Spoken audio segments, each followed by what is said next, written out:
Bonjour et bienvenue dans cette nouvelle vidéo. Je m'appelle Virginie et je suis coiffeuse.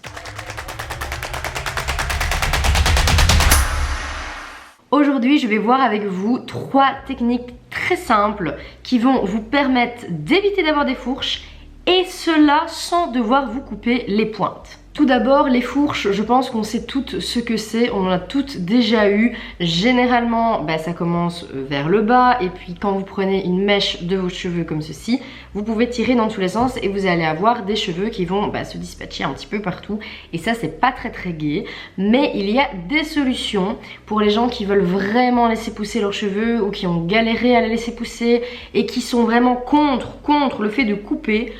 Ou dans d'autres cas pour des gens qui auraient coupé au fur et à mesure et qui malgré le fait de couper leurs pointes n'arrivent pas à se débarrasser des fourches. Et bien aujourd'hui avec ces 3 techniques on va essayer de trouver une petite piste, une petite solution pour vous. La première technique va être d'hydrater et de nourrir en profondeur vos pointes et longueurs. La cause principale des fourches c'est la sécheresse des cheveux. Ça c'est vraiment la base de la base. Et pour cela, il va vraiment falloir utiliser des masques profonds, des soins profonds, des huiles. Je ne le dirai jamais assez, mais si vous avez des fourches, que ce soit naturellement ou parce que le cheveu est décoloré, coloré, à répétition, votre cheveu, il a besoin de masques, il a besoin d'huile. Moi, mes préférées, c'est les huiles d'argan et de coco parce que je trouve que à ce niveau-là, elles nourrissent vraiment du top du top. Et bien évidemment, on se rappelle tout ça, je l'ai déjà expliqué dans 2-3 vidéos, mais vos masques et vos soins se mettent sur cheveux légèrement essorés au préalable. Et une fois qu'ils sont appliqués, il faut les peigner avec une grosse brosse ou un peigne avec de larges dents. Parce que ça va vraiment permettre de faire pénétrer tout ça, les huiles, les soins, les masques, dans votre cheveu. La deuxième astuce qui est ultra simple, mais par contre celle-là elle est vraiment méga efficace, c'est d'utiliser quotidiennement des huiles douces. Les petites huiles douces que l'on met entre les shampoings, entre les brushings ou même avant un coiffage à la plaque, au fer à lisser ou autre.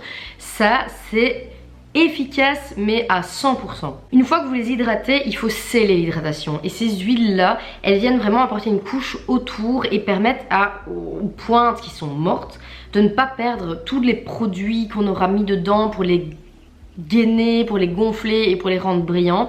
Et donc ces huiles là elles sont vraiment c'est une couche protectrice, ça scelle l'hydratation que vous avez apportée à votre cheveu. Moi perso j'adore les huiles d'amande douce et de jojoba, c'est 2 de mes préférées et en plus elles sentent très bon. Et donc si vous faites ça, l'étape 1 plus l'étape 2, vous allez non seulement hydrater mais créer une barrière protectrice sur vos pointes et ça va vous éviter d'avoir des fourches et donc de devoir couper vos cheveux.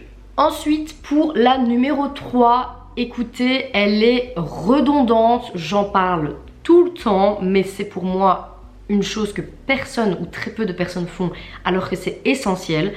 Utilisez des protections de chaleur sur vos cheveux, que ce soit avant le séchage au sèche-cheveux, avant l'utilisation de fer à lisser, de plaques, de fer à boucler, tout appareil chauffant. Il faut vraiment protéger votre cheveu parce qu'on ne se rend pas compte.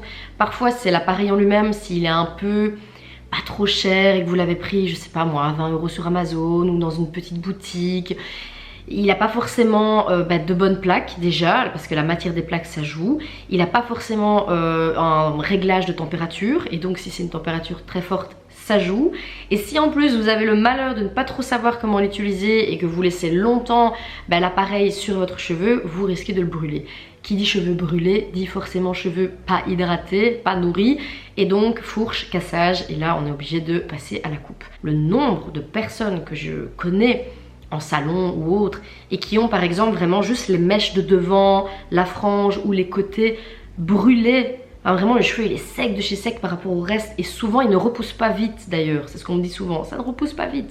Mais c'est parce que tous les matins on se repasse un petit peu de fer ou alors quand on fait son brushing, enfin il y a un problème quelque part et ça vient principalement du fait qu'on n'utilise pas de spray thermoprotecteur. Petite astuce, petit bonus, il ne faut pas oublier qu'il n'y a pas que ça qui peut aussi provoquer ces fourches. Il y a le soleil, le froid, les frottements, si vous mettez des vêtements ou des écharpes, là on arrive à l'automne, ça va vraiment jouer aussi dessus.